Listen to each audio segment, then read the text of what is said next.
Soft হয়েছে, মানে 10 minute, বেশি না 10 মিনিট। দেখো আমি তোমাদের একটা কেটে দেখাচ্ছি, পুরো নরম হয়ে। বন্ধুরা, তোমাদের আজকে আমি রাখি বন্ধন স্পেশাল একটা মিষ্টি রেসিপি করে দেখাবো, খুব সহজ পদ্ধতিতে, যেটা সকলেই করতে পারবে। ভাইদের জন্য বোনরা একদম সহজভাবে এই মিষ্টিটা বানাতে পারবে। তার জন্য দেখো একটু নারকেল কোড়া নিয়েছি, চিনি আর ময়দা, এইটা হলেই আমার মিষ্টিটা হয়ে যাবে। আর লবণ তো লাগবেই। যে বাটির ময়দা দিয়ে নিয়েছি সেই বাটিরই আমি 1.5 বাটি জল দিয়ে দিচ্ছি। আমি 1.5 বাটি জল দিয়ে দিলাম যে বাটির ময়দা নিয়েছি। একটু লবণ, যে কোনো মিষ্টিতে একটু লবণ দিলে খেতে খুব ভালো হয়। 1 চামচ ঘি, আমি 2 চামচ গুঁড়ো দুধ দিচ্ছি এই জলের মধ্যে। এটা কিন্তু অপশনাল, তোমরা না চাইলে নাও দিতে পারো, কারণ না দিলেও মিষ্টিটা খেতে খুব ভালো হবে। আর এই দুধ দেওয়ার ফলে মিষ্টির টেস্টটা আরেকটু বেড়ে যাবে। দারুণ একটা মিষ্টি, যেটা মুখে দিলেই মিলিয়ে যাবে, আর একদম বানানো সহজ, সবাই কিন্তু বানাতে পারবে এই মিষ্টিটা। এবার আমি বড় চামচে 2 চামচ নারকেল কোড়া দিয়ে দিচ্ছি।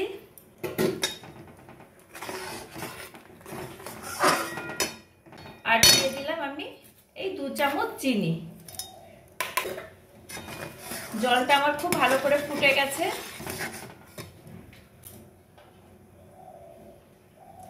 এবার আমি 1 বাটি ময়দা নিয়েছিলাম, ময়দাটা আমি দিয়ে দিচ্ছি। একদম খুব সুন্দর একটা ডো তৈরি করে নেব।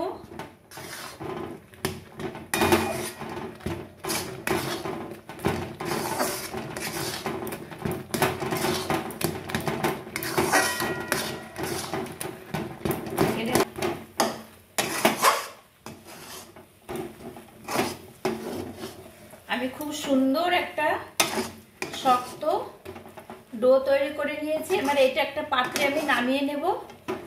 নামিয়ে নিয়ে আমি খুব ভালো করে মেখে নেব।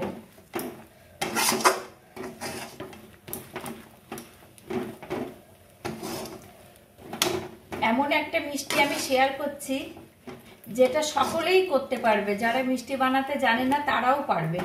এবার আমি একটা পাত্রে নামিয়ে নিচ্ছি, গ্যাসটা অফ করে দিলাম। এ দেখো ডোটা আমি নামিয়ে নিয়েছি, কিন্তু খুব গরম। আমি একটু চামচ দিয়ে ঠান্ডা করে নিচ্ছি। প্রচন্ড গরম, হাত দেওয়াই যাচ্ছে না এখন। এই গরম অবস্থাতে একটু মেখে নিতে হবে।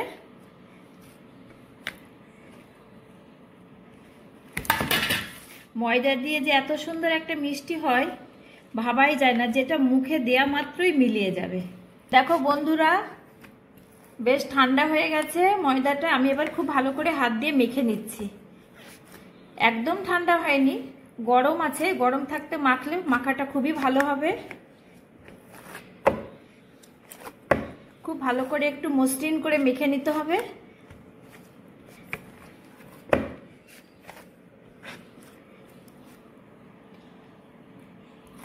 অবশ্যই কিন্তু এই মিষ্টিটাতে নারকেল কোড়া দেওয়ার চেষ্টা করবে। তোমাদের কাছে যদি নারকেল একদম না থাকে তাহলে নারকেল এর পাউডার পাওয়া যায় যে কোনো দোকানে, বাজারে, ওটা দিয়েও তোমরা এই মিষ্টিটা করতে পারো।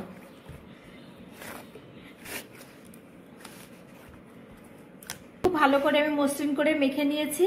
এবার এখান থেকে আমি হাতে একটু ঘি মাখিয়ে নিলাম।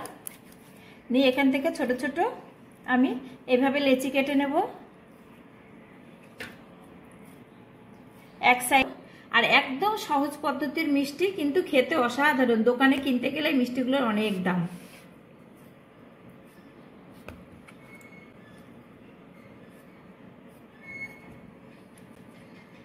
তোমরা তোমাদের পছন্দ মতো সাইজ করবে। আমি এই সাইজটা করলাম, একদমও ছোট না আবার একদম বড়ও না, মাঝারি সাইজটা। দেখো বন্ধুরা, আমি এক সাইজের লেচি কেটে নিয়েছি। এবার একটা করে লেচি নেব। একদম সহজভাবে মিষ্টি বললাম না, বেশ ভালো করে মসৃণ করে। এই দেখো হাতের তালুতে মিষ্টিগুলো এইভাবেই বানিয়ে নেব। এইভাবে প্রত্যেকটা মিষ্টি বানিয়ে নেব। আমি দেখাচ্ছি আর একটা।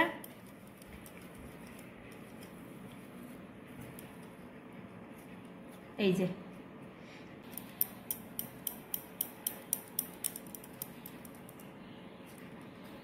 এই ধারগুলো একটু ফাটা ফাটা থাকলে কোনো অসুবিধা নেই, মিষ্টিটা এই টাইপেরই হবে।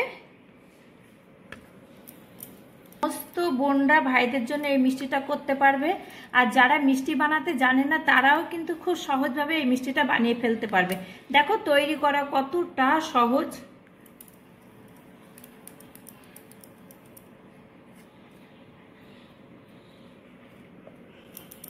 ব্যাস, একটু গায়ে ফাটা ফাটা ভাব থাকলেও কোনো অসুবিধা হবে না, একদমই মসৃণ করার কোনো দরকার নেই। দেখো সমস্ত মিষ্টিগুলো আমি কত তাড়াতাড়ি বানিয়ে ফেললাম। মিষ্টিগুলো আমি একদম ডুবো তেলে ভেজে নেব। তার জন্য একটা প্যান বসিয়েছি, প্যানে আমি সাদা তেল দিয়ে দিলাম। তেলটা গরম হওয়া পর্যন্ত অপেক্ষা করব। প্যান গরম হয়ে গেছে, আমি একে একে মিষ্টিগুলো ছেড়ে দিচ্ছি।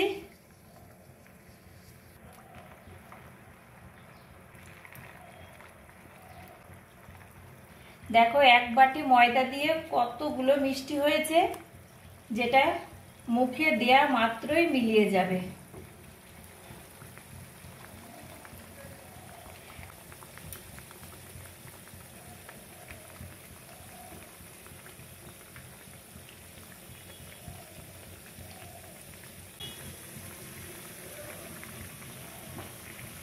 দেখো কিভাবে ফুলে উঠছে, উল্টে পাল্টে ভেজে নেব।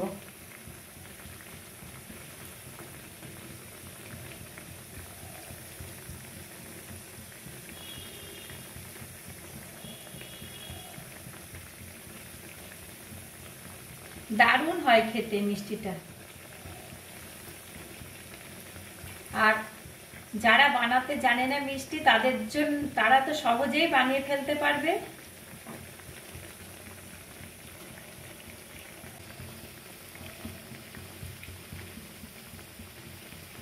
আমি কিন্তু খুব সুন্দর করে লাল লাল করে ভেজে নেব। অবশ্যই লাল লাল করে ভাজতে হবে। প্রত্যেকটা মিষ্টি কত সুন্দর ফুলে উঠেছে।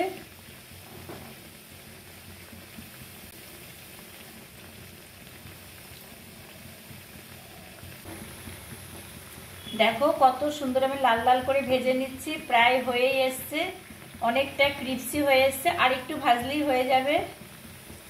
আর প্রত্যেকটা দেখো ফুলে উঠেছে কতটা। আমি এখানে কিন্তু বেকিং পাউডার কিংবা বেকিং সোডা কিছুই ব্যবহার করিনি। আর দরকারও নেই ব্যবহার করা, যেহেতু নারকেল কোড়া দেওয়া হয়েছে, কোনো কিছুই ব্যবহার করার প্রয়োজন হবে না।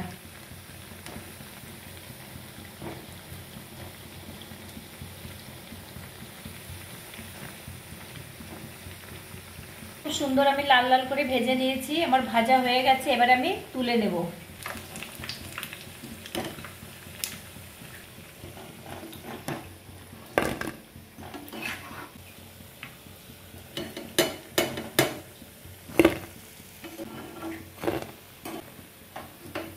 বাকিগুলোও আমি দিয়ে দিচ্ছি। একবারে হয়নি, এটা দ্বিতীয়বার হলেই হয়ে যাবে।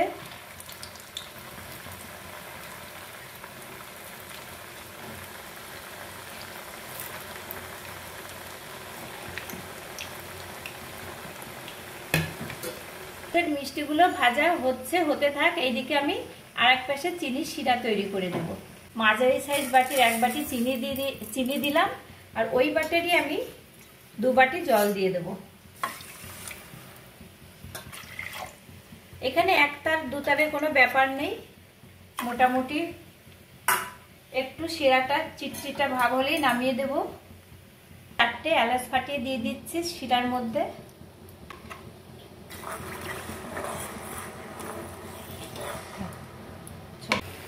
দেখো বন্ধুরা, দ্বিতীয় ব্যাচের মিষ্টিগুলো ভাজা হয়ে গেছে। এবার আমি তুলে নিচ্ছি একে একে। আর প্রত্যেকটা মিষ্টি কিন্তু ফুলেছে কত সুন্দর। শিরাটা প্রায় 7-8 মিনিট মতো ফুটিয়ে নিয়েছি। আমার শিরাটা হয়ে গেছে। বললাম না, একদম চিটচিটে আর গাঢ় হবে না, শিরাটা মোটামুটি পাতলা থাকবে। অন্তত 6-7 মিনিট ফোটালেই হয়ে যাবে। এবার আমি ভেজে রাখা মিষ্টিগুলো শিরার মধ্যে দিয়ে দিয়ে গ্যাসটা অফ করে দেব। দেখো আমি ভেজে রাখা মিষ্টিগুলো পুরো চিনির শিরার মধ্যে দিয়ে দিচ্ছি। গ্যাসটা অফ করে ঢাকা চাপা দিয়ে রেখে দেব। আমি পুরো বেশি রাখবো না, 10 থেকে 15 মিনিট রাখলেই আমার মনে হয় মিষ্টিটা পুরো নরম হয়ে যাবে। ধরো আমি 10 মিনিট মতো ঢাকা চাপা দিয়ে রেখেছিলাম, কতটা রস ঢুকেছে, রস ঢুকে মিষ্টিগুলো পুরো ফুলে উঠেছে। এই দেখো, মানে লোভনীয় হয়েছে একদম। তো বন্ধুরা কতটা সফট হয়েছে তোমাদের আমি একটা কেটেও দেখাচ্ছি।